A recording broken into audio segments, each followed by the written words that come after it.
चलिए दोस्तों, बात करते हैं बोर्ड एग्जाम कक्षा 12 जीव विज्ञान की। तो आप सबको पता होगा कि अगर जीव विज्ञान में अच्छी स्कोरिंग करना चाहते हैं तो जो ऑब्जेक्टिव क्वेश्चन आपके आएंगे वो 4 में चारों आपको सही करना होगा, तभी आप 90+ जा सकते हैं। तो चलिए कुछ इंपॉर्टेंट क्वेश्चन मैंने लिया है, इनका विस्तृत अध्ययन करेंगे, अर्थात इससे जितने क्वेश्चन बन सकते हैं उनको बताएंगे। और ये क्वेश्चन आप सब लिख के तैयार कर लीजिएगा। इंपॉर्टेंट क्वेश्चन बोर्ड पेपर में प्रीवियस ईयर में पूछे गए हैं। तो चलिए शुरुआत करते हैं। सबसे पहले देखो, एक एक क्वेश्चन, जितने क्वेश्चन बन सकते हैं वो भी आपको बताएंगे, ऑब्जेक्टिव में पूछे गए। देखो सबसे पहला क्वेश्चन है एड्स का परीक्षण है, अर्थात एड्स में किसका परीक्षण करते, कैसे ज्ञात करते कि जो व्यक्ति है वो एड्स से ग्रसित है, तो एलिसा से करते। किससे करते? एलिसा से करते हैं। अब इसका फुल फॉर्म देख लेंगे। अब ई से हो गया एंजाइम, एल से हो गया लिंक्ड, आई से हो गया इम्यूनो सार्वेंट, एच से किट, इसका फुल फॉर्म हो गया। अब जो एड्स है वायरस से होता है, किससे होता है? वायरस से होता है। इसके वायरस का नाम क्या? HIV नाम है इसके वायरस का। क्या नाम है? HIV। और जो ह्यूमन इम्यूनो वायरस, इसका फुल फॉर्म है।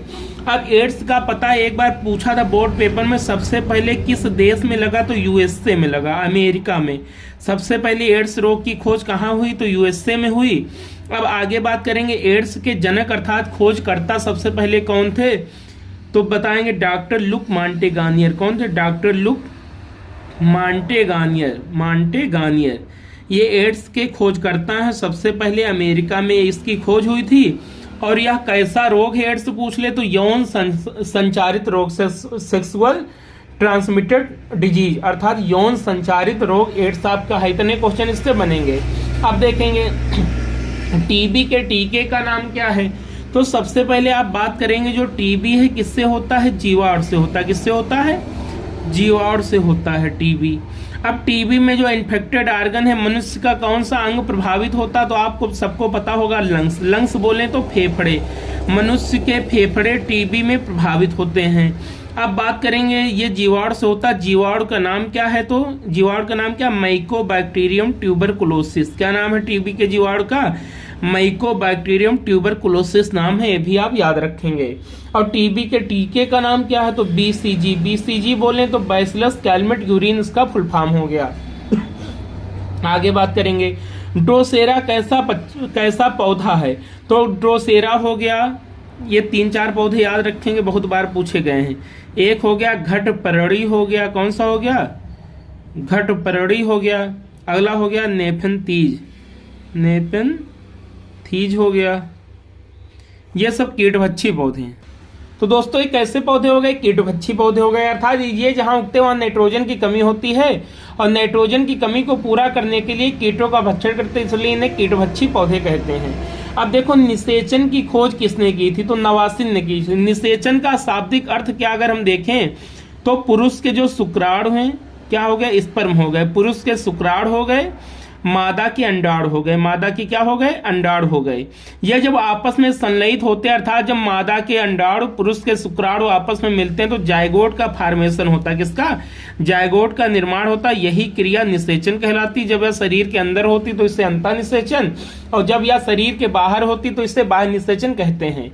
आगे देखेंगे मनुष्य में क्रोमोसोम की संख्या कितनी होती? तो जो मनुष्य होते हैं उसमें क्रोमोसोम की संख्या 23 जोड़ी, अर्थात संख्या में पूछेंगे तो 46 होती, पेयर में पूछेंगे तो 23 होती है। और जो 22 जोड़ी क्रोमोसोम होते नर व मादा में समान होते, इसलिए इन्हें समजात क्रोमोसोम कहते हैं। और जो 23वीं जोड़ी क्रोमोसोम होता है वो नर व मादा में अलग अलग होता है, इसलिए इसे विषमजात क्रोमोसोम कहते हैं। आगे देखेंगे DNA फिंगर प्रिंटिंग की खोज किसने की थी? तो एलेक्स जेफरी ने की थी। किस वैज्ञानिक ने की थी? एलेक्स जेफरी ने की थी। ये भी बहुत बार पूछा गया। इसके कार्य क्या, इसके लाभ क्या हैं, ये भी याद कर लेना। आगे देखेंगे DNA का द्विकुंडलीय मॉडल किसने दिया? तो वाटसन क्रिक ने दिया। ये बहुत इंपॉर्टेंट DNA का वाटसन क्रिक मॉडल, इसको अच्छे से आप लोग पढ़ लीजिएगा भाई। इसके लिए इनको नोबेल प्राइज से भी सम्मानित किया गया 1962 में। आगे देखेंगे प्रथम परगनली शिशु का नाम। देखो अगर पूछेगा भारत में जन्म लेने वाली प्रथम परगनली शिशु का नाम, कनुप्रिया अग्रवाल हो जाएगा। अगर डॉक्टर का नाम पूछेंगे तो डॉक्टर सुभाष मुखर्जी हो जाएंगे। अगर विश्व में जन्म लेने वाले प्रथम परगनली शिशु का नाम Lucy Joy Brown, doctor Edward Steptoe Edward हो जाएंगे। डॉक्टर स्टेप्टो एडवर्ड हो जाएंगे। तो विश्व में भारत में दोनों नाम और दोनों डॉक्टर के नाम आप अच्छे से याद कर लेंगे। देखो आगे देखेंगे, ब्लीडर रोग के नाम से जानते हैं। तो ब्लीडर का शाब्दिक अर्थ है रुधिर का लगातार बहते रहना। तो ब्लीडर रोग के नाम से जानते हैं तो आपको पता होगा हीमोफीलिया एक अनुवांशिक रोग है। इसमें रोगी को चोट लग जाने पर रुधिर का थक्का नहीं जमता और रुधिर बहता रहता है, जिससे व्यक्ति की मृत्यु हो जाती है। भी आप अच्छे से याद कर लेंगे। आगे देखेंगे IUCN का मुख्यालय, तो इसका फुल फॉर्म भी याद कर लेंगे, international union conservation of nature and natural resources इसका फुल फॉर्म है। इसका जो हेड ऑफिस है स्विट्जरलैंड के ग्लैंड शहर में है। और जो IUCN है भाई, यही रेड डाटा बुक, लाल आंकड़ों की पुस्तक जारी करता है। आगे देखेंगे रेड डाटा बुक जारी करता, तो मैंने बता दिया IUCN। आगे देखेंगे जिम कॉर्बेट राष्ट्रीय उद्यान का नया नाम क्या है। तो देखो इसके नाम 3 बार बदल चुके हैं। सबसे पहले हैले था, इसके बाद जिम कॉर्बेट हो गया, इसके बाद रामगंगा राष्ट्रीय उद्यान कर दिया गया। जो सबसे इसका लेटेस्ट नाम हो क्या है, रामगंगा राष्ट्रीय उद्यान है। इसकी अगर भाई लोकेशन की बात करेंगे तो उत्तराखंड में, कहाँ पे है, उत्तराखंड में, उत्तराखंड के नैनीताल के एकदम एग्जैक्ट लोकेशन आपको बता रहे हैं। नैनीताल के रामनगर में स्थित है। कहाँ पे स्थित है, रामनगर में स्थित है। और इसकी जो स्थापना है 1935 में हुई थी। और जो टाइगर प्रोजेक्ट का प्रारंभ हुआ था सबसे पहले जिम कॉर्बेट राष्ट्रीय उद्यान से ही हुआ था, ये भी याद कर लेंगे।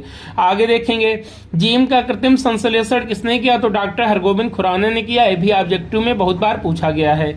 जीन हो गया। आगे सुजाग नामक रोग होता है, तो सुजाग का दूसरा नाम गोनेरिया है, यह जीवाणु से होता है। यौन संचारित रोग है, जीवाणु का नाम क्या, नैसेनिया गोनेराई है, भी हो जाएगा। हार्ट स्पॉट की संख्या कितनी है, तो 34। अगर भारत में पूछेंगे तो भारत में केवल 3 है, पूर्वी घाट, पश्चिमी घाट, इंडोबर्म। और जो मेडागास्कर है उसको हॉट स्पॉट की श्रेणी से हटा दिया गया, ये भी याद कर लेंगे। किडनी का प्रत्यारोपण किसने किया, तो जोसेफ मुरे ने किया। अगर हृदय का पूछ लेगा डॉक्टर क्रिश्चियन बर्नार्ड हो जाएंगे। और हृदय का प्रत्यारोपण भारत में पूछ लेगा तो डॉक्टर के वेणुगोपाल हो जाएंगे। आगे देखेंगे किडनी हो गया। आगे जनसंख्या नियंत्रण की स्थायी विधि नसबंदी हो गई। और जो अस्थायी विधि कापट्टी हो गया। और जो कापट्टी हो गया और उसको क्या बोलते भाई, हाँ, गर्भ निरोधक गोलियां हो गई, योनिधानी हो गई, योनि झिल्ली हो गई, इन सबको अच्छे से याद कर लेंगे। डेंगू का वाहक मादा एडिस इजिप्टी। देखो 3 रोग हैं मच्छर से होने वाले। एक मलेरिया हो गया, तो मलेरिया के वाहक का नाम मादा एनाफ्लीज हो गए। और डेंगू हो गया मादा एडिस इजिप्टी हो गया। और जो एलिफेंटियासिस से हाथी पाव है वो मादा क्यूलेक्स हो गया। 3 मच्छर के नाम याद कर लेंगे। 3 रोग है, 3 में से एक हर बार पूछा जाता है। कैंसर का कारक क्या हो गया, कार्सिनोजेंस हो गया। और कैंसर 4 प्रकार के होते हैं, कार्सिनोमा, सार्कोमा, श्वेत और लसका। ये अच्छे से तैयार कर लेंगे, कैंसर भी 1-2 बार पूछा गया है। आगे देखेंगे यौन संचारित रोग है एड्स, तो पता ही होगा आप सबको। विडाल परीक्षण होता है टाइफाइड में, ये भी याद कर लेंगे। साल्मोनेला टाइफी से होता है, जीवाणु से होता है जो टाइफाइड है। अमीबियासिस रोग होता है तो प्रोटोजोआ से।